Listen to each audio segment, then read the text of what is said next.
El tema de esta plática es dar un cuadro general de lo que son los sistemas formales. En realidad el área donde estos sistemas se han desarrollado es en el ámbito de las matemáticas, sobre todo en el ámbito de las matemáticas puras. Pero esto no significa en forma alguna que no tengan implicaciones los resultados o los teoremas que se conocen de los sistemas formales para otras utilizaciones de las matemáticas. Al contrario, yo creo que haciendo una lectura cuidadosa de estos resultados, uno vería que incluso en las matemáticas mismas ya hay limitaciones que le son inherentes por la forma en que se organiza el conocimiento, que tendría también implicaciones sobre la posibilidad de conocer o de la posibilidad del conocimiento en otras áreas distintas que las matemáticas mismas. Me refiero un poco al problema de la matematización de otras ciencias, en las que la matemática misma es un instrumento, yo le diría un poco más que un instrumento, es, digamos, el ámbito en el cual se expresan estas teorías. Por ejemplo, sería muy claro en el ámbito de la física, y que por lo tanto también afectaría las posibilidades de desarrollo de estas teorías. La conferencia la organicé un poco, bueno, está muy platicado todo, tomando en cuenta que me dirijo a un grupo de no especialistas, y algunos temas no los abordé, sobre todo por falta de espacio. Santiago Ramírez anunciaba que yo hablaría de la conexión que pudiera haber entre sistemas formales y utilización de algoritmos, etcétera. Bueno, ese tema no lo incluí, pero bueno, a lo largo de la plática se va a notar que por ahí hay conexiones, y si quieren al final, si tenemos un poco de tiempo, podríamos hacer algún comentario al respecto. Una de las cosas que hice fue no incluir ningún simbolismo en el escrito. Creo que uso una letra mayúscula por ahí nada más, pero también pues me gustaría hacer un poco como recomendación decir que al contrario, yo creo que eso debería considerarse como un defecto del mismo, puesto que básicamente la simbolización es el medio idóneo para expresar los hechos y los resultados matemáticos. Entonces, como los estoy evitando, lo que hago es un poco, trato de describir verbalmente la situación, a expensas de la falta de rigor, ¿no?, que esto implica. Entonces, por favor, si hay alguien por ahí que sea muy crítico de estas cosas, pues le suplicaría que no fuera tan severo al juzgar lo que estoy haciendo, puesto que digamos, sacrifico un poco la precisión a cambio de la supuesta inteligibilidad, ¿no? Bueno, voy a leer la conferencia. Aunque no es fácil determinar con exactitud el lugar que corresponde al concepto de sistema formal en el pensamiento contemporáneo, desde una perspectiva muy amplia, estos se distinguen como un instrumento eficaz en el estudio y determinación de los alcances de las teorías axiomáticas, como un elemento esencial para la crítica de la razón matemática y por ende de la razón humana. Podemos decir sin lugar a dudas que ha sido el recurso a los sistemas formales lo que ha llevado a la epistemología matemática a límites insospechados. Con su ayuda hemos podido modelar una visión más profunda de la naturaleza del conocimiento matemático y una interpretación más libre y abstracta de sus teorías. Desde una perspectiva histórica, los sistemas formales son la forma más acabada del método axiomático, cuyo desarrollo ha ligado al papel que en él se le asigna a la intuición. A manera de introducción, describiremos los distintos momentos por los que ha atravesado la axiomática, cambios que históricamente se dieron en dos momentos.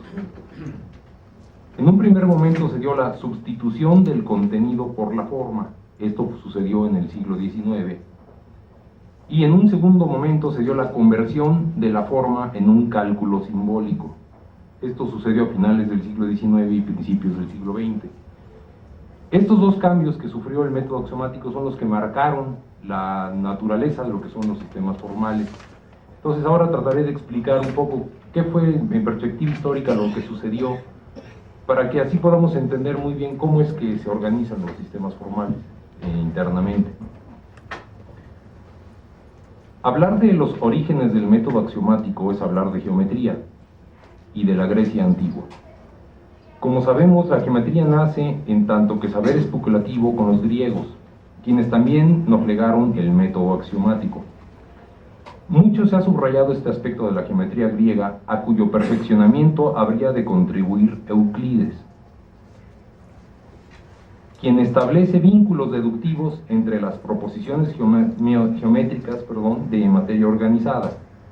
manera organizada, instruyendo una jerarquía deductiva claramente definida entre las mismas. O sea, la idea original del método axiomático consistía en organizar propiamente lo que se llama un sistema, o sea, un todo organizado deductivamente entre las proposiciones geométricas.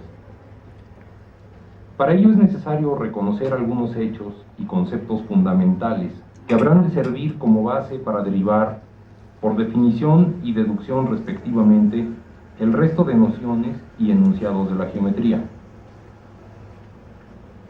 Este proceder está en franca consonancia con las bases que fija Aristóteles a todo conocimiento demostrativo. Por lo que a nosotros toca, nos dice, sostenemos ante todo que no toda la ciencia es demostración y que las proposiciones inmediatas se conocen sin demostración. Con base en esta idea, Euclides fijó las bases para la organización del conocimiento geométrico. La demostración en geometría ha de partir de proposiciones autoevidentes que no requieren demostración alguna. Proposiciones cuya verdad es clara y mejor conocida que la de aquellas que de ellas se siguen.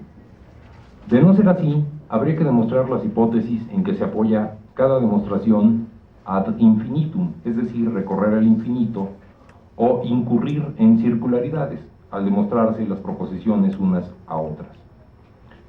Esta doctrina tuvo en apariencia una influencia decisiva al momento de componer los libros de los elementos. El modelo que ahí sigue Euclides para organizar el conocimiento geométrico es lo que hoy se llama axiomática intuitiva o material,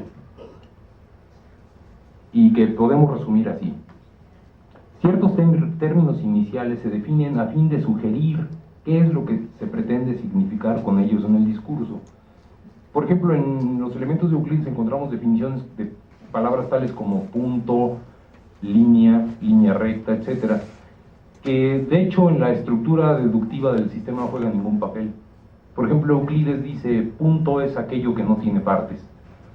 En ninguna demostración utiliza el hecho de que el punto no tenga partes para concluir algo. Más bien la definición del papel que juega es de orientar al espíritu a aquello que se quiere significar con las palabras. Por ello es que se trata de una axiomática material, o sea, hay un contenido implícito en los postulados. Bueno, cualquier otro término técnico del discurso se define a partir de los términos iniciales. Ciertas proposiciones tenidas por ciertas a partir del significado de los términos iniciales se enuncian sin demostración.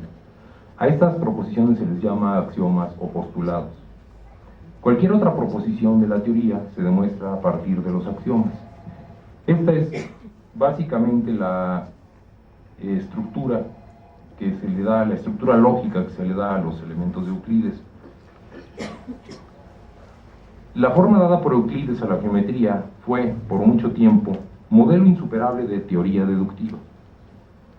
Sus teoremas estaban ligados a los postulados mediante una relación de aparente necesidad lógica y, hasta el siglo pasado, se creía que eran verdades universales igualmente necesarias acerca del espacio físico. En este sentido, el papel de la demostración era el de propagar la verdad de los postulados a los teoremas.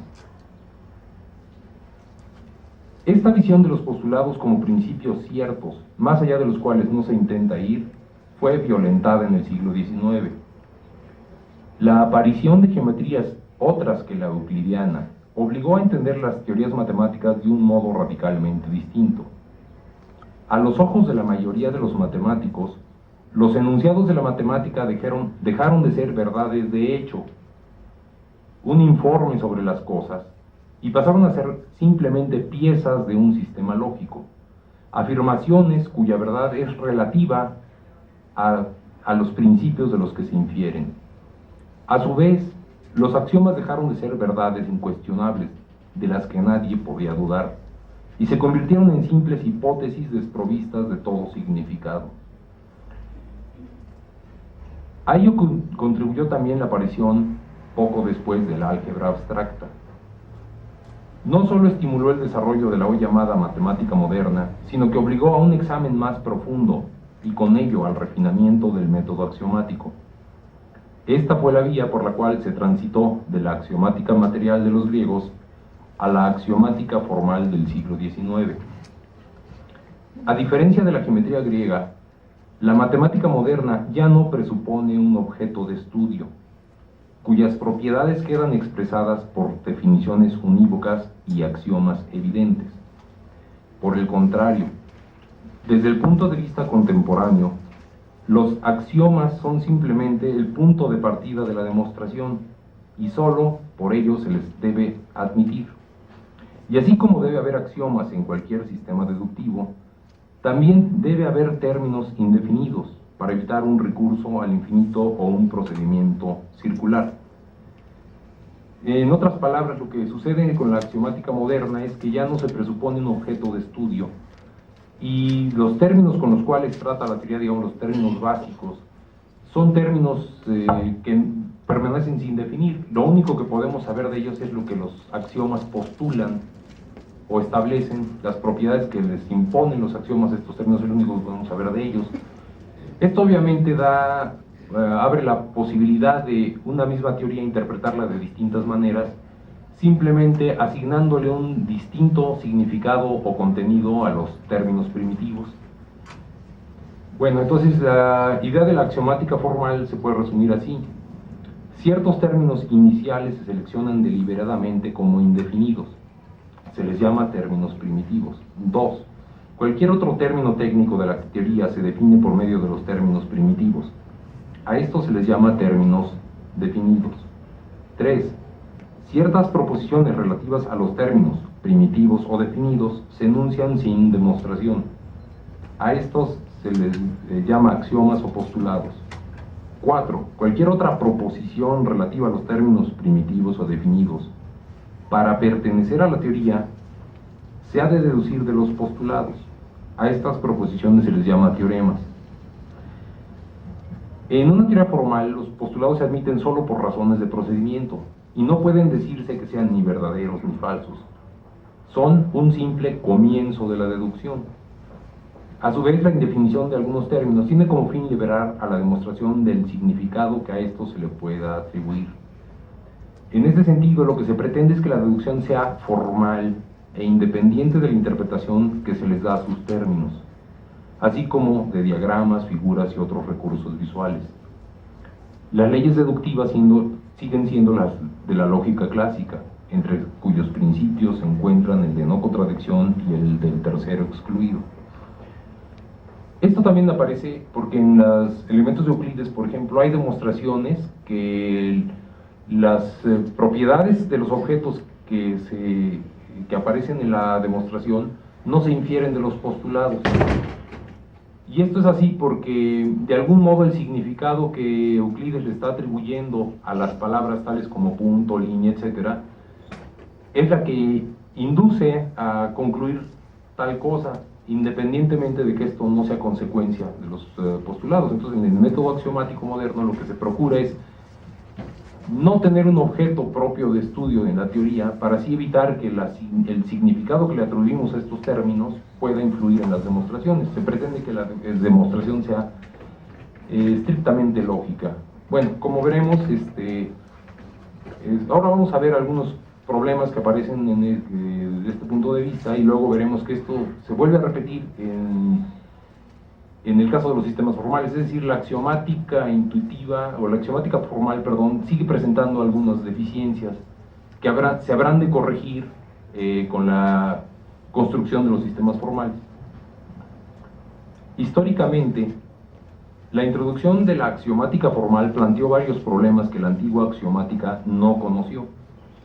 Mientras los axiomas fueron evidentes, estaba implícito en la naturaleza de la lógica que, al deducir correctamente a partir de los axiomas, no se podía ir a parar a contradicciones. Pero cuando los axiomas pasaron a ser simples suposiciones, ni verdaderas ni falsas, no se pudo excluir la posibilidad de que deduciendo correctamente a partir de ellos se llegase a una contradicción. ¿Cómo asegurar, pues, la consistencia de un sistema axiomático? Y aquí por consistencia lo que se entiende es precisamente la ausencia de contradicción. Es decir, se dice que un sistema es consistente cuando no es posible deducir en él una contradicción. En segundo lugar, al axiomatizar una teoría deductiva, ¿cómo asegurar que toda proposición de la teoría es demostrable a partir de los axiomas adoptados? Este es conocido como el problema de la saturación o completud semántica. Estos fueron en esencia los problemas más importantes que el nuevo enfoque trajo consigo. Lo que sigue es un comentario más extenso de estos y otras nociones relacionadas. Por ejemplo, la aparición de la axiomática formal trajo consigo el concepto de lo que es un modelo. Los postulados de una teoría axiomática carecen de significado por sí mismos.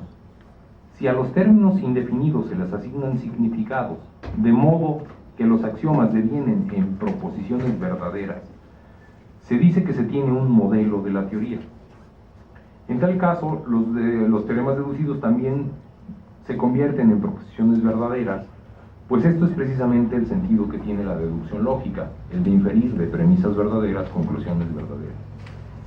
La consistencia: se dice que un conjunto de axiomas es consistente si no es posible deducir de él un teorema que contradiga a algún axioma o a otro teorema, es decir, si no es posible deducir proposiciones que sean contradictorias entre sí. ¿Cómo se puede asegurar que un conjunto de axiomas jamás nos llevará a una contradicción? Una respuesta tentativa es la siguiente, exhibiendo un modelo del sistema. Es decir, los conceptos de consistencia y modelo están relacionados. Si una teoría tiene un modelo, no puede ser inconsistente, porque entonces en el ámbito de los hechos tendríamos también una contradicción, lo cual, por lo menos desde el punto de vista lógico, es absurdo. Contradecir significa decir lo contrario. Los hechos no dicen nada, ¿no? Hechos son. Entonces, si hay un modelo, no puede haber contradicción en la teoría, porque ambas cosas deberían suceder en el modelo. Sin embargo, la respuesta no es del todo satisfactoria. Puede ser el caso que el modelo y sus propiedades se hayan determinado suponiendo la consistencia de otro sistema axiomático, en cuyo caso solo se habrá logrado una prueba de consistencia relativa. Es decir, podemos encontrar, por ejemplo, un modelo para la geometría euclidiana, suponiendo que los axiomas de los números reales son consistentes.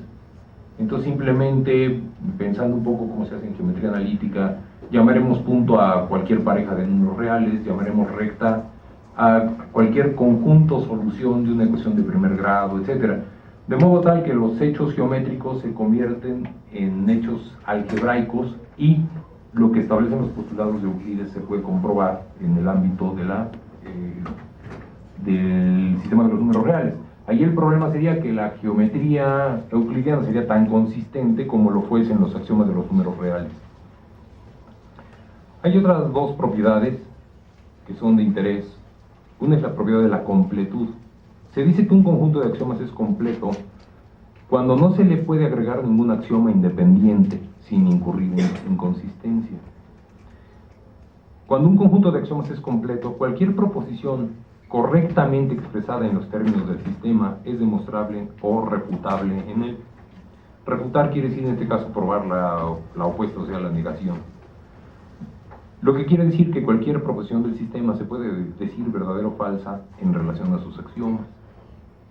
Y la categoricidad: un conjunto de axiomas es categórico cuando todos sus modelos son isomorfos entre sí.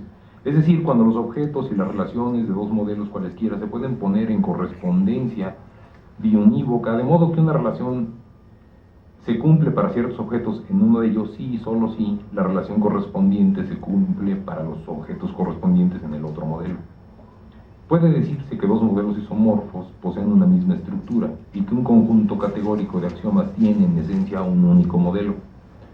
Digamos que este sería una de las pretensiones, ¿no?, de la matemática, sería la de poder construir teorías categóricas que dieran descripciones completas y cerradas de ciertos sistemas, por ejemplo, del sistema de los números naturales o de la aritmética de los números reales.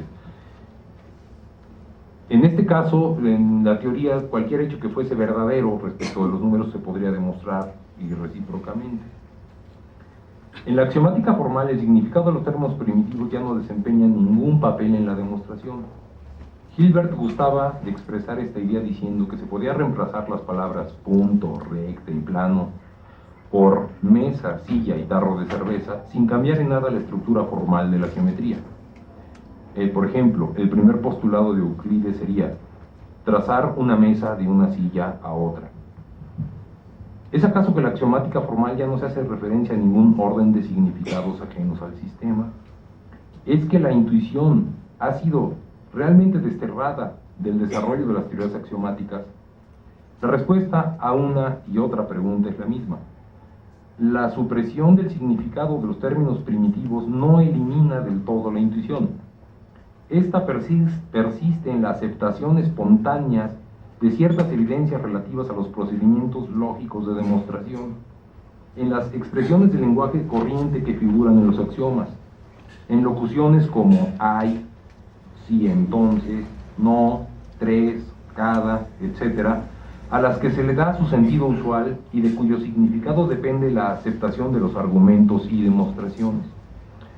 Sigue así expuesta la axiomática a cometer una falta del que se quiso preservar, hacer referencia, sin advertirlo, a un orden de significados ajeno al sistema. Esto no parece grave cuando se le ve desde la práctica matemática ordinaria, en la que ha probado su eficacia.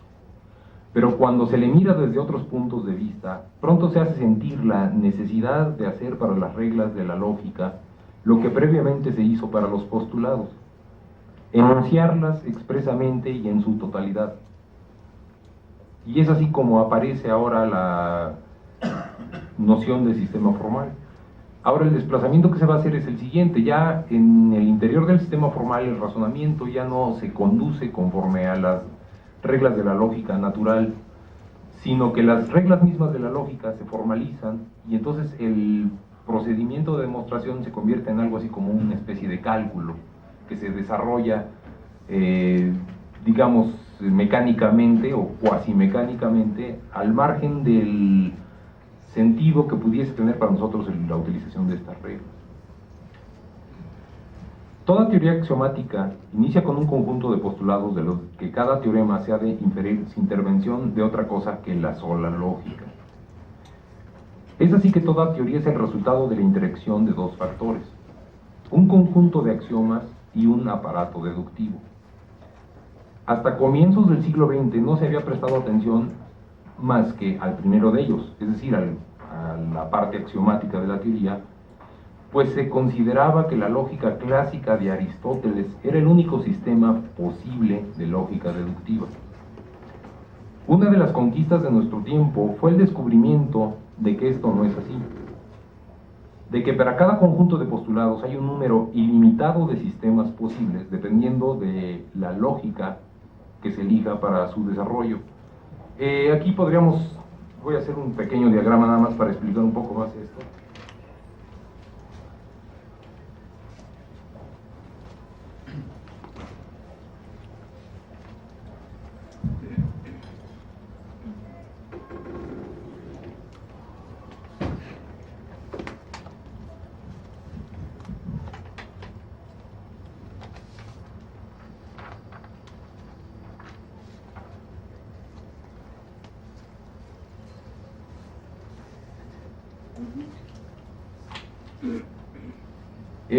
Podemos considerar, no sé si mi letra se entienda, pero podemos pensar que una teoría es algo así como un vector que resulta de la suma de dos vectores.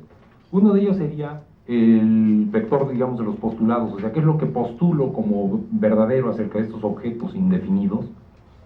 Y otra cosa es qué reglas utilizo yo para extraer consecuencias deductivas a partir de estos postulados. La utilización el resultado de la suma de estos dos factores, o sea, de la utilización de un sistema de reglas deductivas con un conjunto de postulados, daría lugar a una teoría o un sistema formal en particular. Si yo hago variar, por ejemplo, los postulados, serán otras las consecuencias que puede extraer con estas reglas, pero también sucede que si yo hago variar las reglas deductivas, puedo obtener una clase distinta de teoremas o de proposiciones demostrables. Luego entonces la teoría es en realidad el resultado de dos cosas. El comentario que yo hacía en el escrito es que en el siglo XIX, cuando aparece la axiomática formal, al único que se le pone atención es al problema de los postulados, ¿verdad? Y dejan de lado el problema de las reglas de inferencia, porque suponen que la única lógica posible es la lógica pues, que se llama clásica o aristotélica. Bueno, históricamente la idea de una legislación lógica única y absoluta se abandonó a principios de siglo a raíz del desacuerdo sobre la validez de algunos principios de la lógica tradicional, como por ejemplo la ley del tercero excluido. Esta discusión se dio al seno de las matemáticas, en donde algunos matemáticos cuestionaban la utilización de leyes como la del tercero excluido para hacer demostraciones en el ámbito de la teoría de los conjuntos, donde se trata con totalidades infinitas, en las que algunos alegaban que esa ley ya no se podía justificar de ninguna manera por métodos constructivos, etc. Entonces, esto condujo a la creación incluso de una escuela en matemáticas, que es la escuela intuicionista, en que los procedimientos de deducción que se utilizan deben estar supeditados a la posibilidad de construir los objetos de los que tratan las proposiciones. De manera que si yo digo que existe un objeto, es que sé cómo se le puede construir. En la lógica clásica se puede probar la existencia de un objeto simplemente suponiendo que este no existe y llegando a una contradicción. Entonces uno dice, bueno, si supongo que no existe, obtengo resultados absurdos, por lo tanto, apoyándome en la ley del tercer excluido, debo aceptar que sí existe este objeto. Pero los constructivistas lo que discuten es que ahí no hay ninguna construcción, que lo único que hay es un absurdo, y que lo que es absurdo es la ley del tercer excluido. Digamos, sería la postura que ellos han adoptado. Entonces la lógica se diversifica, es en realidad lo que pasa. Sucedió con la lógica lo que algunos decenios antes había sucedido con la geometría. Así como esta dejó de ser única por la aparición de las geometrías no euclidianas, también la lógica se pluralizó, se pasó de la lógica a las lógicas. Como consecuencia, sus términos comenzaron a ser usados en la construcción de las teorías sin la necesidad de explicar su significado, y se quedó en libertad de escoger las leyes deductivas que habrían de regir las demostraciones.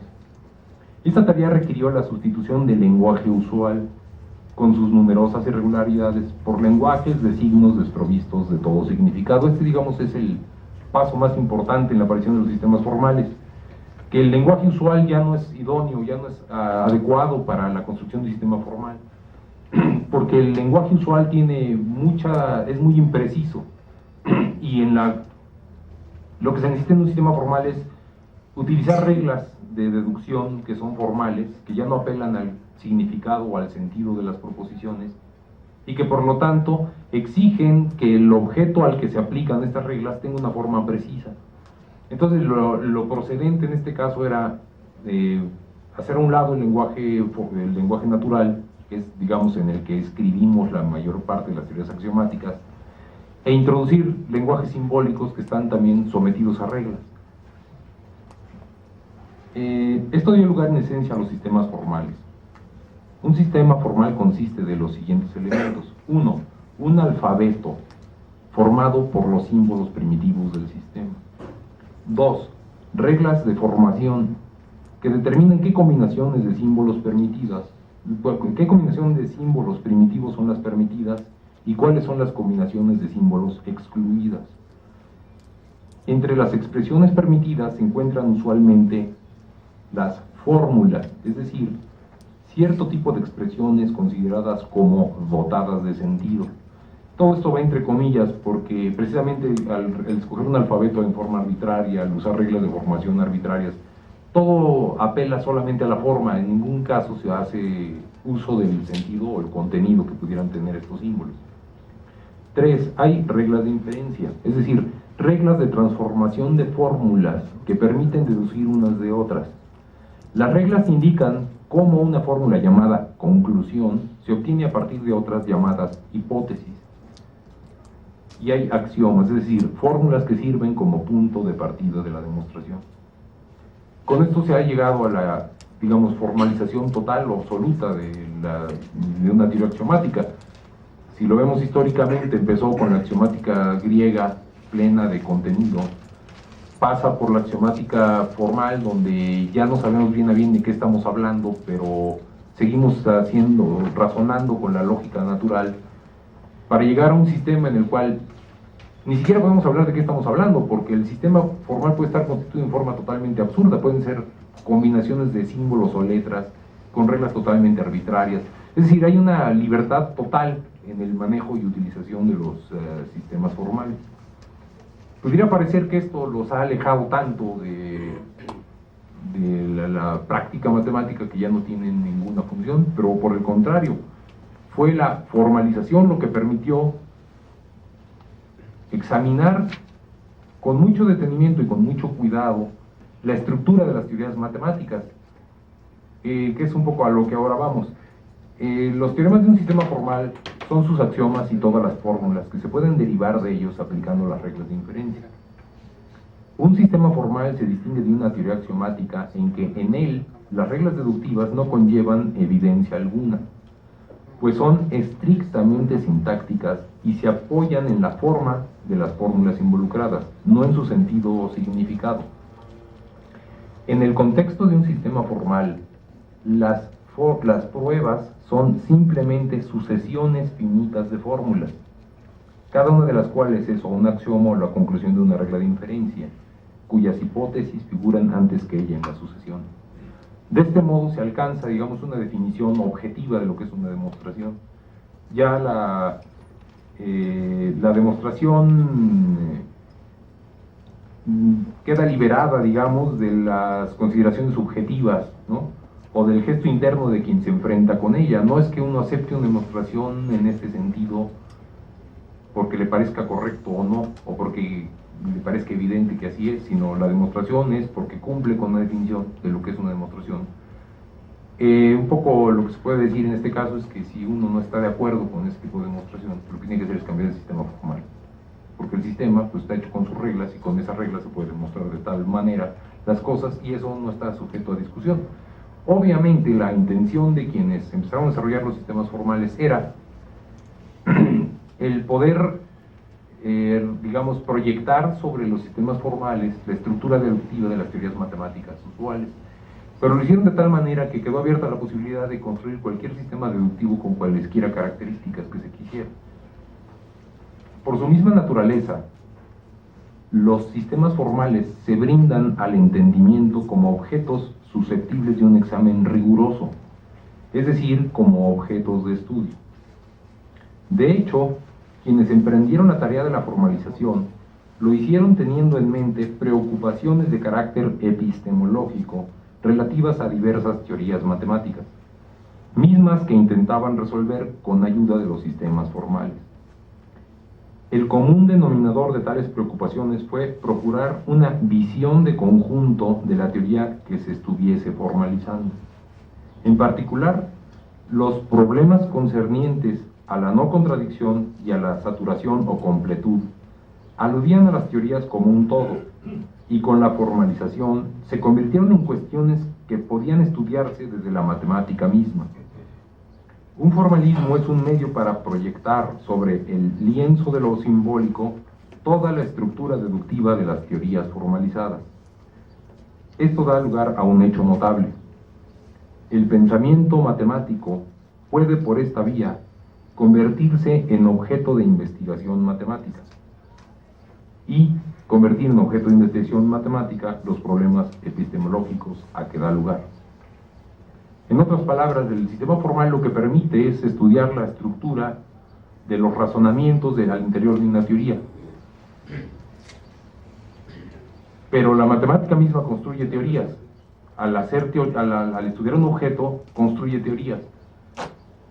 Entonces, cuando el objeto de estudio son los sistemas formales, lo que está sucediendo es que también el sistema da lugar a una teoría.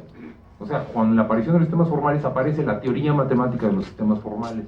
Y esto da lugar a una especie de autorreferencia, que ahora, bueno, vamos a comentar con cierto detenimiento, pero sí me parece importante apuntar este hecho. Un sistema formal es un sistema de signos que está sometido a reglas. Entonces es propio de las matemáticas, por ejemplo, establecer cómo se comportan y cómo se manejan estas reglas. Un poco es el ejemplo del álgebra.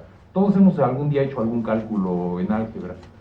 En realidad, cuando estamos haciendo un cálculo algebraico, o un cálculo aritmético, cuando nos ponían, por ejemplo, resolver un sistema de dos ecuaciones de primer grado con dos incógnitas, realmente ya no nos importaba si la incógnita era la edad de Pepito o la edad de Manuelito, ¿no? Y que eran los problemas que nos planteaban en la secundaria. Realmente lo que usamos eran reglas para manipular los signos. Por ejemplo, decíamos, despejemos esta variable, el término que está sumando pasa restando. O sea, hacíamos una especie de cálculo simbólico donde lo que hacíamos era manipular los signos independientemente de lo que pudieran significar. Bueno, lo mismo pasa con los sistemas formales. O sea, los sistemas formales, como tienen reglas fijas, entonces a lo que da lugar es a una sucesión de expresiones simbólicas, que son las fórmulas que aparecen en la deducción. Pero esta sucesión la podemos inspeccionar, la podemos tomar como objeto de estudio y podemos llegar a conclusiones acerca de ella, etc. De esta manera se pensó, por ejemplo, estudiar problemas como el de la consistencia de las teorías. Una teoría, cuando se formaliza,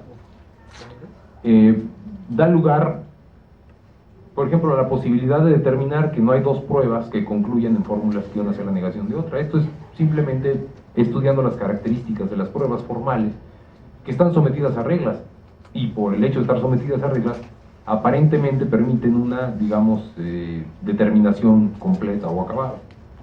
Bueno, en parte lo que vamos a ver es que esta historia tan bonita en realidad no es tal, ¿no? O sea, esta ilusión de trabajar los sistemas axiomáticos a través de los formalismos y de conocer por ellos sus propiedades o establecer sus propiedades generales, terminó, bueno, tuvo éxitos y también tuvo fracasos, ¿no? Que ahora vamos a ver.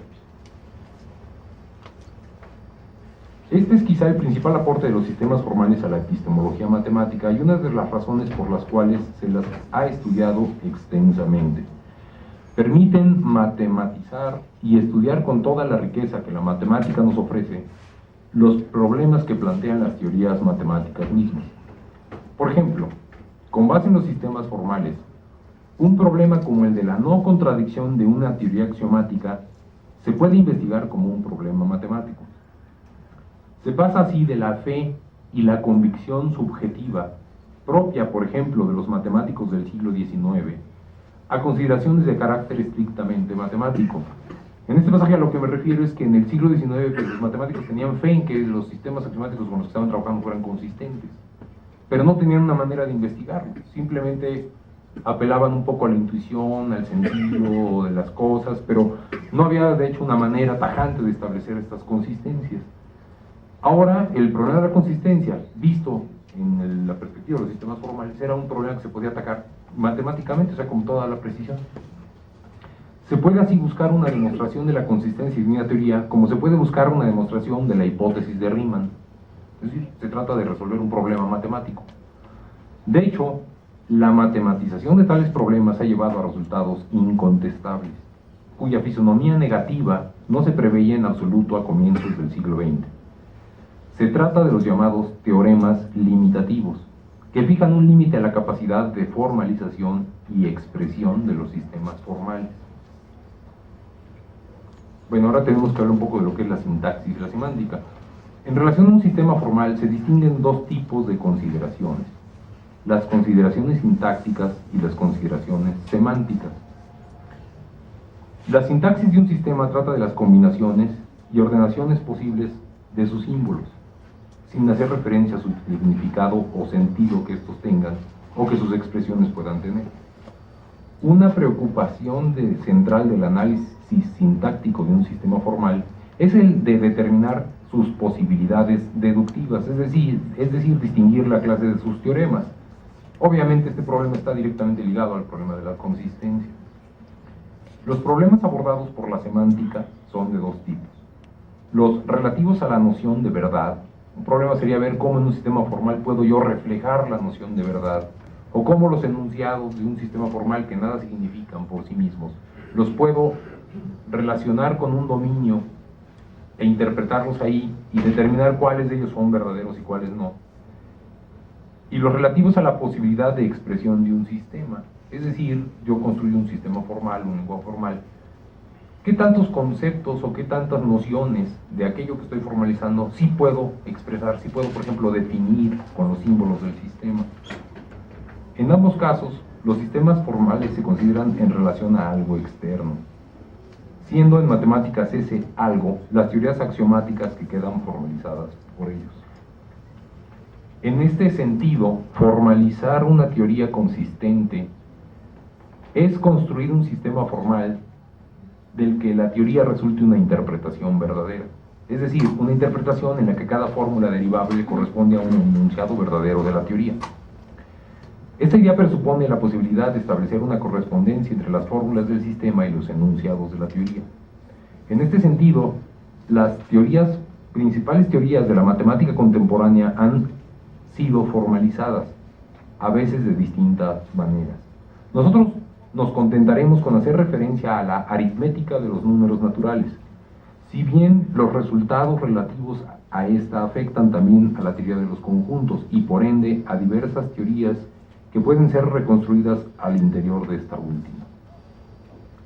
Un hecho sobresaliente es que las propiedades sintácticas y semánticas de los sistemas formales están relacionadas entre sí, pudiéndose en ocasiones enunciar de manera semántica lo que se considera una propiedad sintáctica y viceversa, tal como lo veremos en relación al primer teorema de incompletud de Gödel. El estudio de los sistemas formales envuelve dos niveles del lenguaje y dos niveles de la demostración. Por una parte se tiene el lenguaje formal, es decir, el lenguaje simbólico propio del sistema, y por otra, el lenguaje con el que se describen su estructura y propiedades. Este segundo lenguaje se nombra metalenguaje en relación al primero, y en matemáticas lo habitual es considerar como metalenguaje al lenguaje usual junto con algunos símbolos matemáticos. Es decir, en el caso de los estudios de los sistemas formales se presenta el lenguaje en dos niveles, el lenguaje que estudio, el lenguaje simbólico que estoy examinando, y el lenguaje que utilizo para examinar este objeto simbólico, y es en el que comunico las ideas, es en el que hago las demostraciones. Este lenguaje natural también viene con la lógica natural, etc. Entonces yo utilizo la lógica natural para estudiar un lenguaje simbólico que puede estar formalizando cualquier otro tipo de lógica. Entonces hay dos niveles de lenguajes, pero también hay dos niveles de demostración.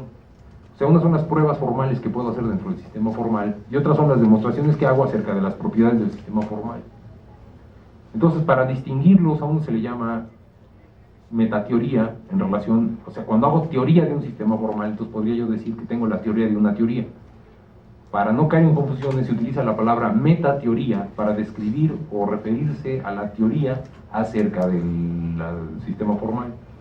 Igual se habla de metalenguaje, metateorema, o sea, metateorema sería una proposición que yo demuestro en el metalenguaje acerca del sistema formal. Entonces, se les llama, bueno, se dice que se les llama así, y a la hora de la verdad se les llama teoremas. Bueno, se llama el teorema de Gödel, se debería llamar el metateorema de Gödel, ¿no? De igual manera, para estudiar los sistemas formales es necesario llevar a cabo demostraciones en el lenguaje.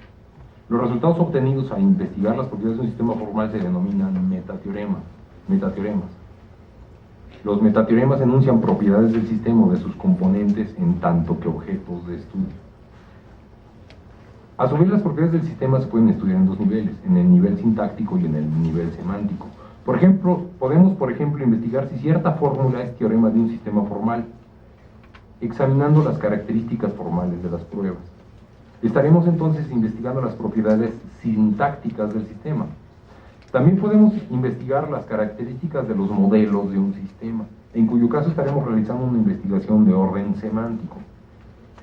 Esta división no es lo tajante que pudiera parecer a primera vista, pudiéndose en ocasiones determinar algunas propiedades sintácticas por medios semánticos y viceversa.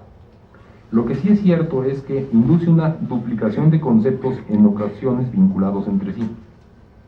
Por ejemplo, se habla de saturación sintáctica y de saturación semántica de una teoría formal, de su completud sintáctica y de su completud sintáctica, etcétera, dependiendo del tipo de consideraciones a que haya lugar. Entre las propiedades de los sistemas formales, las siguientes son las más importantes. Consistencia. Hay consistencia sintáctica y consistencia semántica. Completud o saturación, que también hay completud sintáctica y completud semántica. Decidibilidad, esta es una noción meramente sintáctica, y categoricidad, que es una noción semántica. De estas, la resolubilidad es una propiedad inédita en relación a la axiomática formal y la saturación ostenta nuevos matices. Hagamos una breve relación de las mismas. Bueno, la consistencia sintáctica es simplemente que no toda fórmula sea derivable en el sistema. La consistencia semántica significa que el sistema tiene un modelo. La completud sintáctica significa que todo enunciado perteneciente al sistema es derivable o refutable. Es decir, si yo tengo un sistema formal y tengo un enunciado en él, diré que es completo sintácticamente si yo puedo probar una proposición o probar la negación de esta proposición, alguna de las dos. La completud semántica es de dos tipos. Hay un sistema es completo en relación a una interpretación si todo enunciado verdadero de esa interpretación es derivable en el sentido. En este sentido, si un sistema formaliza una teoría, los axiomas conformarán un sistema saturado y nada faltará por hacerle para mejorar la formalización. También se dice que un sistema es completo en relación a una clase especial de fórmulas, definida posiblemente con base en nociones semánticas, si toda fórmula perteneciente a la clase es derivable en el sistema. Un sistema con esta propiedad se dice que es completo en sentido débil. Decidibilidad. Un sistema es decidible si se puede dar un procedimiento efectivo que permita decidir para cada enunciado del sistema si éste es derivable en él o no lo es. Este problema de la decidibilidad, como veremos, está ligado a problemas históricos que incluso ya fueron planteados por Leibniz, que consistía en poder encontrar una manera mecánica o casi algorítmica o mecánica para poder saber si una proposición es demostrable en un sistema. Leibniz incluso lo quería hacer en el terreno no de lo demostrable sino de lo verdadero. Leibniz pensaba construir un lenguaje que nos permitiese decidir la verdad de las proposiciones que en él se pueden formar por el simple análisis de las proposiciones. Bueno, con base en los conceptos anteriores podemos enumerar algunos resultados de interés en relación a los sistemas formales.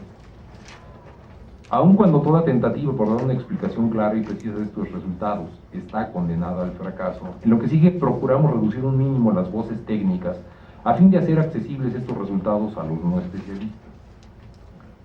Bueno, por ejemplo, voy a leer algunos de ellos. Dice, se tiene uno que es el cálculo de predicados, o sea, la teoría de la cuantificación de primer orden. Es consistente y completa en sentido débil. Este es un teorema de Gödel del año 1930. Este sistema formaliza la noción de consecuencia lógica entre enunciados. La clase de fórmulas derivables en él es la clase de las fórmulas válidas. Y si un conjunto de enunciados tiene como consecuencia lógica una fórmula, en el sentido semántico de la consecuencia lógica, se puede deducir esta fórmula a partir de estos enunciados, tomándolos como hipótesis. El resultado anterior se puede expresar diciendo que la noción de consecuencia lógica propia de la lógica clásica admite una formalización completa. Otro resultado que ya se ha probado en el análisis de los sistemas formales es el siguiente: la aritmética de Peano de primer orden es consistente. O sea, se ha logrado probar la consistencia de una teoría matemática. Otro resultado de Gödel, que este es uno de los famosos resultados de Gödel, es el siguiente. Si un sistema formal para la aritmética de los números naturales es consistente, entonces existen enunciados aritméticos que son indecidibles respecto a estos axiomas. Esto quiere decir que la propiedad de consistencia y completud no se pueden dar simultáneamente respecto a las teorías aritméticas. Si yo logro introducir axiomas aritméticos que sean consistentes, entonces habrá enunciados que yo no pueda ni derivar ni refutar en mi teoría, y esto no obedece a una falla en el conjunto de axiomas que se haya elegido, sino que es una propiedad inherente a la teoría de los números naturales.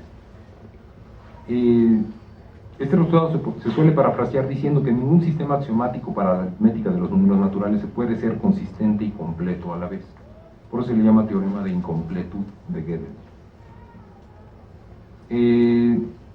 Este también tiene una versión semántica. Ningún sistema formal puede tener como conjunto de teoremas al conjunto de enunciados verdaderos de la aritmética. Es decir, hay una imposibilidad de axiomatizar la aritmética en forma completa. Se puede axiomatizar parcialmente, o sea, se pueden encontrar conjuntos de axiomas para la aritmética que me permitan demostrar proposiciones verdaderas de ella, pero siempre podré encontrar proposiciones que escapan a la axiomatización, es decir, que ni ellas ni la negación de ellas se pueden probar. De modo tal que la axiomatización de la aritmética es una tarea por siempre inacabada, es decir, no podemos tener un cuadro completo de lo que es la aritmética. Imagino que ustedes ya estarán pensando lo que esto puede significar fuera del ámbito de las matemáticas. Por ejemplo, cuando pretendemos matematizar una teoría, es decir, cuando introducimos el uso de las matemáticas al interior de una teoría, pues también estamos trayendo una herramienta que de cierta manera es incompleta, es decir, que no todo lo que es cierto del seno de la teoría puede ser probado con esta herramienta. Este es, digamos, uno de los resultados que dio mayor fama a Gödel, pero bueno, el que sigue es igualmente terrible, ¿no? Sobre todo para las matemáticas, ¿no? Para cualquier sistema formal consistente que sea capaz de formalizar cierto fragmento de la aritmética finitista, la fórmula que establece la consistencia del sistema es inderivable en él. El enunciado que acabo de leer puede parecer extraño a primera vista, porque si estoy hablando de un sistema en el que puedo formalizar cierto fragmento de la aritmética, como que parece absurdo que yo diga que la fórmula que establece la consistencia es inderivable en él. Las fórmulas del sistema no están para hablar del sistema, las fórmulas están para hablar de los números naturales. Luego entonces, ¿cómo es que una fórmula del sistema podría estar referida a hablar o expresar la consistencia del sistema? Es una de las cosas que, bueno, habrá que aclarar. Un poco adelante les doy una idea somera de cómo se puede lograr esto, pero digamos, este es uno de los grandes triunfos de Gödel y su metamatemática, bueno, y sus trabajos en el ámbito de la matemática, que logra de alguna manera establecer una circularidad, es decir, las propiedades del sistema formal, vistas en el metalenguaje, en la metateoría, las logra traducir en propiedades de números. Y si el sistema formaliza las propiedades de los números, entonces las propiedades, tal vez un diagrama sea más fácil. Yo tengo un sistema formal, que es mi sistema mi objeto de estudio. Y yo en el metalenguaje, voy a poner en el metalenguaje, describo las propiedades de este objeto, es decir, me refiero al objeto en tanto que objeto de estudio. Bueno, lo que Gödel logra es que si tiene aquí una proposición P relativa al sistema, encuentra una manera de traducirlo esto en la aritmética informal. ¿Sí? O sea, Gödel encuentra la manera de esto, lo logra traducir en un enunciado aritmético PDA, que es, digamos, una traducción aritmética exacta de lo que está diciendo la propiedad metateórica. Pero si el sistema formal está hecho para formalizar a la aritmética, entonces esta la puede introducir como una proposición formal PDF, que de algún modo es la que, digamos, esta, describo el sistema en una proposición P, traduzco esto a la aritmética, y la proposición aritmética la llevo al interior del sistema formal, como enunciado aritmético que es. Pero este enunciado aritmético, si lo leo de esta manera, o sea, si hago esta lectura, a través de la descripción del sistema, está expresando una propiedad metamatemática, o sea, está diciendo una propiedad del sistema mismo. Aquí lo que usa Gödel es un código. Se apoya en un código que él mismo establece, y a través del código lo que hace es simplemente describir las estructuras del sistema en lenguaje aritmético, y por lo tanto el sistema contiene, digamos, una parte del sistema, habría un fragmento al interior del sistema que estaría conteniendo su propia descripción. Digamos, en ese sentido el sistema contendría parte de su metateoría. En segundo lugar, los hechos aritméticos, que acá son verdaderos, acá se convierten en fórmulas demostrables, de modo tal que el mismo sistema está demostrando algunas de sus propiedades y características. Bueno, para seguir, bueno, acá en la conferencia está escrito en otro orden, pero aquí, digamos, ahora imagínense que yo logro describir aritméticamente la propiedad de que el sistema es consistente, es decir, que la propiedad que dice el sistema es consistente la logro convertir en un enunciado aritmético, y ese enunciado aritmético lo logro llevar al interior del sistema. Digamos, la proposición indecidible, o sea, la proposición aquella que yo mencionaba, que dice que es la que no se puede probar ni refutar en el sistema, es una proposición que de algún modo dice lo siguiente. Bueno, vagamente sería así: Gödel construye una fórmula G, Gödel construye una fórmula G, y luego en el metalenguaje dice G no es demostrable en SF, ¿no? O sea, dice la propiedad afirma, hace un enunciado metateórico que dice: esta fórmula que está ahí en el sistema, él la construye, le exhibe la fórmula, no es demostrable en el sistema. Bueno, pero esta fórmula, a través del código, se convierte en una fórmula aritmética GDA. Es una fórmula aritmética que traduce, digamos, la propiedad metateórica, el enunciado metateórico, que no es demostrable. Y después lo que hace es probar que esta G es precisamente la formalización de GDA. Es decir, construye una fórmula. Esa fórmula dice de esa fórmula en el metalenguaje que no es demostrable, luego la formaliza, la traduce a la aritmética y la formaliza, o sea, la lleva al interior del sistema. Y la fórmula que formaliza esta GDA es precisamente la G de la que él está hablando. Entonces G, a través de este círculo, dice G no es demostrable. El paradoja del mentiroso, pues. No más que en vez de decir yo miento, dice yo no soy demostrable. En vez de decir yo no digo la verdad, dice yo no soy demostrable. O sea, yo no soy, no sé cómo se dice el que dice la verdad, yo no soy veraz. En vez de decir yo no soy veraz, dice yo no soy demostrable. Porque fíjense ustedes, de cierta manera el sistema formal es un sistema de signos, y decir que no es demostrable quiere decir que no existe una sucesión de fórmulas que sea una prueba de ella. Esa es la afirmación a que daría lugar. Entonces, esto es un cuadro espantoso, porque si G es derivable, ¿qué puse? Bueno, derivable, G es falsa. GDA es falsa, ¿no? Porque si esta es derivable, pues entonces lo que dice GDA, que es decir que ya es un derivable, es falso. Pero si G no es derivable, GDA es verdadera. Porque GDA es verdadera siempre y cuando G no sea demostrable. Luego entonces fíjense, la situación en que coloca al sistema formal Gödel es el siguiente: tengo una fórmula aritmética que, si la pruebo, ese hecho la convierte en un enunciado aritmético falso, y si no la pruebo, eso la convierte en un enunciado aritmético verdadero, y no hay escapatoria. Entonces, si el sistema solo prueba enunciados aritméticos verdaderos, no puede probar a G, porque si probara G sería un enunciado aritmético falso. Claro, estoy un poco identificando G con GDA, pero digamos esta GDA sería la lectura de esta, ¿no? Habría una traducción de regreso. Ese es, digamos, el hecho que... Bueno, esta demostración le dio fama a Gödel, con justa razón, porque las consecuencias de este resultado son muy grandes, ¿no? Espero que no haya tanta confusión al respecto. Simplemente lo que uno dice es, ¿cómo es posible traducir a la aritmética la metateoría? Bueno, esto, al rato abriremos un comentario de esto, es un poco una idea ya planteada por Leibniz sobre la representación de los conceptos y las ideas. Bueno, hay otros teoremas limitativos, ahorita no me estoy haciendo una relación, aquí aparecen 12, voy a leer algunos más.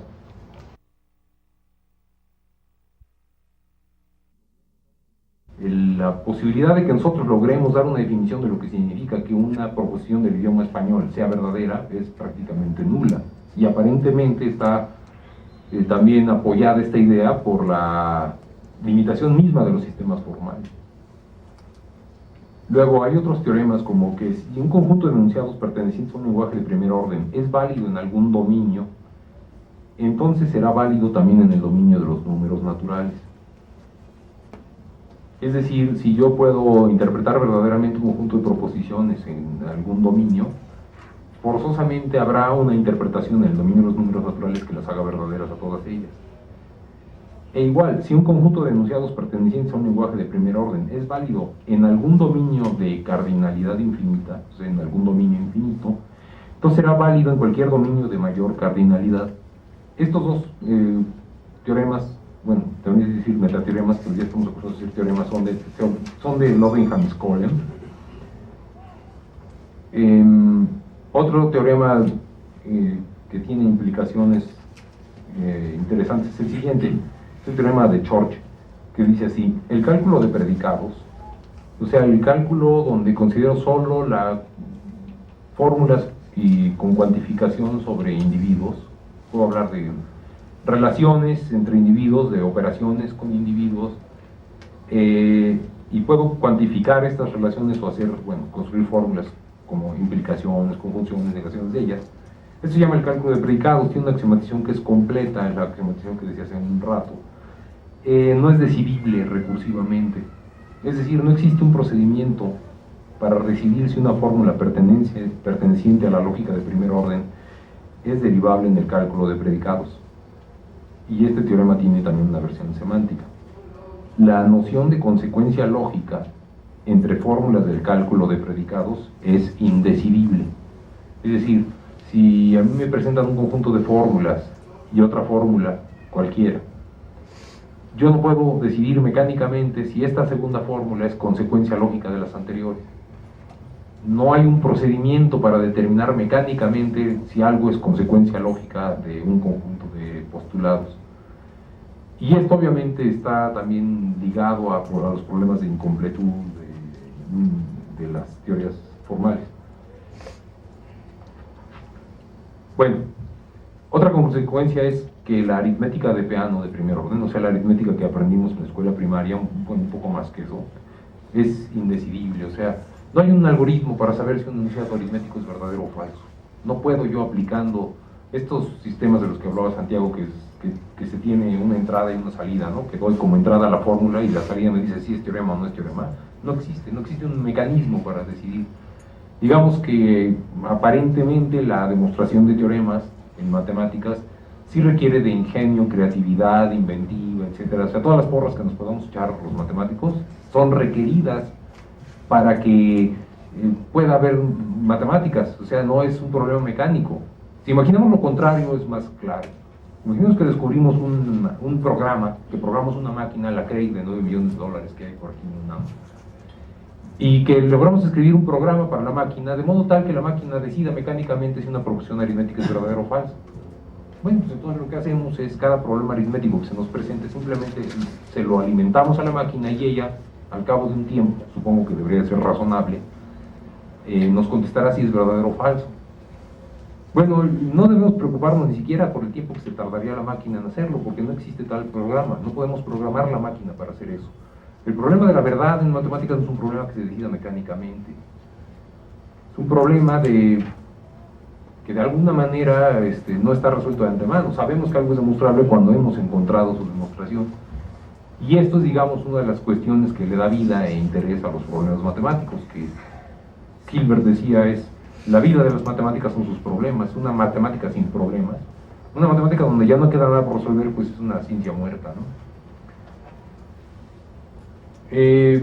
Voy a finalizar la exposición examinando con cierto detenimiento dos resultados ya incluidos en la lista. Se trata del teorema de Church sobre la indecidibilidad del cálculo de predicados y del segundo teorema de incompletud de Gödel. Cada uno de ellos responde a su manera a problemas epistemológicos propios de la matemática o relacionados con ella. El problema de la decidibilidad y el problema de la consistencia de las teorías axiomáticas. El primero de ellos se remonta por lo menos al siglo XVII, o sea, el problema de la decidibilidad, y el segundo al siglo XIX, justo en el momento de la aparición de las geometrías no euclidianas y la axiomática formal.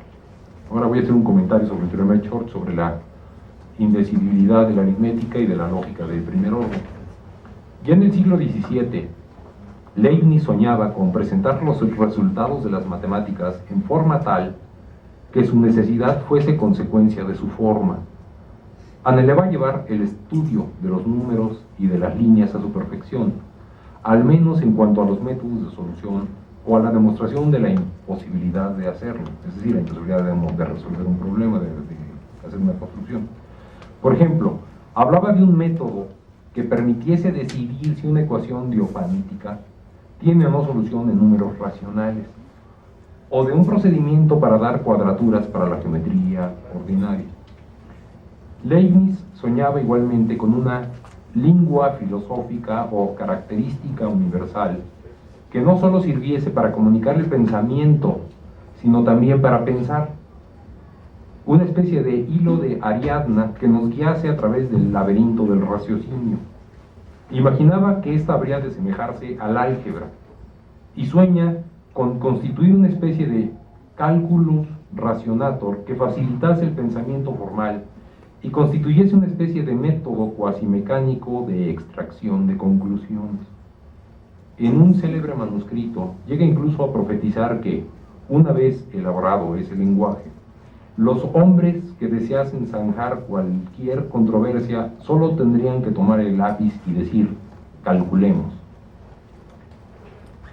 El sueño leibniziano debió aguardar más de 200 años antes de encontrar un lenguaje capaz de reflejar la estructura lógica de las proposiciones. Couturat, ya en el siglo XX, bueno, en el siglo XIX y principios del siglo XX, sostiene entusiasmado que el simbolismo lógico debe ser un algoritmo que permite extraer de los primeros datos, o sea, de los axiomas, todas las conclusiones lógicas que ellos contengan. Esto por medio de reglas de transformación análogas a las del álgebra. Clama, en otras palabras, por un simbolismo que permita reemplazar el razonamiento por el cálculo. Hilbert ve en los sistemas formales un medio para decidir si aquellos problemas matemáticos que puedan expresarse en ellos son solubles. George, más sensible a las condiciones del problema, juzga tal acontecimiento como imposible. Ningún algoritmo o procedimiento mecánico podrá ver que nos permita distinguir las fórmulas que son válidas de las que no lo son. La idea misma era descabellada. Un procedimiento de tal índole permitiría conocer de la verdad relativa a los axiomas de todo enunciado matemático que se pudiese expresar en el sistema. Permitiría, por ejemplo, decidir la verdad de la conjetura de Goldbach o de la hipótesis de Riemann con solo tener a la mano una máquina computadora suficientemente poderosa como para llevar a cabo la ejecución del algoritmo. En este sentido, lo que el teorema de Church nos dice es simplemente que dicho procedimiento no existe, que en el cálculo de predicados y varias de sus extensiones no se puede determinar mediante un algoritmo cuáles fórmulas son derivables y cuáles no. Ahora paso al teorema de Gödel sobre la consistencia. En la demostración de su teorema, Tarski se apoya en el primer teorema de incompletud de Gödel y, en específico, en el método de numeración de Gödel que Gödel utiliza en la demostración del mismo. Una típica sugerencia a la que recurrió Leibniz en sus escritos filosóficos era la de que las ideas simples podían ser expresadas mediante diferentes números primos, en tanto que las ideas complejas lo serían mediante productos de primos. Por risible que nos parezca, esta idea fue la clave para que Gödel encontrara la manera de construir fórmulas de corte aritmético que expresasen la propiedad de que determinados sistemas formales fuesen consistentes. Al procedimiento por ello utilizado se le conoce como método de la aritmetización, es decir, método para traducir enunciados de metateóricos a enunciados aritméticos. Grosso modo, el método consiste en asociar biunívocamente números primos a los símbolos primitivos del sistema. Si ustedes recuerdan, el sistema formal comienza con un alfabeto y después se dan reglas para combinar los símbolos de este alfabeto y construir fórmulas. Bueno, Gödel lo que hace es que, digamos, sustituye los símbolos primitivos por números primos. Es decir, los símbolos del sistema, él los considera, sin pérdida de generalidad, como números primos. Y luego asocia a las combinaciones de símbolos, asocia números compuestos. O sea, números que no son primos, sino que se obtienen como productos de primos. De modo tal que a cada expresión del sistema le tiene asociado un número. Esa es la idea. E incluso a las sucesiones de fórmula les puede asociar números. El método de Gödel es, digamos, en ese sentido, es un código, en el sentido que además se puede traducir de la fórmula al número que le corresponde, y dado un número se puede saber si este número corresponde a alguna fórmula y cuál es esta fórmula. Es decir, efectivamente está codificando. Pero al codificar los objetos en números, también, digamos, está traduciendo la metateoría al código, es decir, al lenguaje aritmético, que esta es la idea. Este método hace posible formular un extenso número de enunciados y razonamientos metateóricos en la aritmética misma. De este modo, una operación aplicable a determinados objetos del sistema queda representada mediante una operación aritmética, y una relación entre objetos del sistema queda representada por medio de una relación aritmética entre los números correspondientes. Cuando el sistema formal considerado es una formalización de la aritmética recursiva, lo anterior da lugar a una situación sui generis, bueno, que es la que ya había explicado previamente. Los enunciados aritméticos que expresan sus propiedades metateóricas pueden formalizarse en el sistema mismo, y este contendrá parte de su metateoría, o sea, de su descripción, de los enunciados, de sus propiedades, etc. Gödel lleva esta situación al punto de construir una fórmula G, que en tanto que enunciado metateórico afirma lo siguiente: la fórmula correspondiente al número G no es derivable en la aritmética. Así, la fórmula G afirma ser inderivable en la R, y es de tal naturaleza que sucede lo siguiente, lo que explicábamos: si es verdadera, si es derivable es falsa, y si es no derivable es verdadera. La conclusión a la que llega Gödel es que si el sistema es consistente, ni G ni su negación no G son derivables en el sistema. Es decir, que el sistema es consistente, que si el sistema es consistente, la fórmula G es indecidible y el sistema incompleto. Esta demostración puede ser llevada a una gran variedad de sistemas formales, probándose con ello que la incompletabilidad de la matemática es un hecho básico y contrario a lo que se podría haber esperado. Voy a leer un comentario que me llama mucho la atención sobre Hermann Weyl, lo que él dice al respecto al teorema de Gödel. Dice: no nos sorprende que un trozo concreto de naturaleza, considerado en su existencia fenomenológica aislada, desafíe nuestro análisis por su inexhaustibilidad y por su incompletación. Por conseguir la completación, la física proyecta lo que le es dado sobre el fondo de lo posible. Pero es sorprendente que algo creado por la mente misma, la sucesión de enteros, la cosa más simple y diáfana para la mente constructiva, tome un aspecto similar de misterio y de eficiencia cuando se le ve desde el punto de vista axiomático. Esto también nos muestra cómo las expectativas de quienes se ocupaban del fundamento de las matemáticas eran las contrarias. Ellos esperaban encontrar sistemas axiomáticos que fuesen completos, no solo para la aritmética de los números enteros, sino para la teoría de los conjuntos, en la cual es posible reconstruir todo el cuadro de las matemáticas. También esperaban poder hacer esto para, una vez formalizada la teoría, poder probar mediante un análisis estructural del sistema formal que la teoría es consistente. Esto era una especie de fundamentación propuesta por la escuela formalista. Lo que sucedió es que después del primer teorema de Gödel la cosa cambió radicalmente. Ahora voy a hacer un comentario sobre este teorema que es sobre ahora voy a hacer un comentario no sobre la operación indecidible, sino sobre otro indecidible, que es la fórmula que afirma la consistencia. Continuando por el mismo camino, Gödel construye una fórmula aritmética C que expresa la condición de que el sistema es consistente y prueba de inmediato que esta fórmula es equivalente al enunciado G. Es decir, Gödel lo que prueba es lo siguiente: prueba que C es equivalente a la fórmula G, donde C es la fórmula que expresa la consistencia del sistema, y Gödel prueba que en el sistema esto es un teorema, es decir, que esto se puede probar, la equivalencia, de modo tal que si pruebo la consistencia, pruebo a G, que es el indecidible. O si lo quieren ver de otra manera, como son equivalentes, dado que G es indecidible, C también va a ser indecidible. Entonces el enunciado que afirma la consistencia del sistema no puede ser probado dentro de él tampoco. En otras palabras, el sistema no puede probar que él mismo es consistente. Bueno, ahora veremos un poco las consecuencias de este hecho. Esta demostración puede ser llevada a una gran variedad de sistemas formales, probándose con ello que la imposibilidad de probar la consistencia de los más importantes sistemas formales al interior de ellos mismos también es un hecho básico y contrario a lo que de facto esperaba la escuela formalista.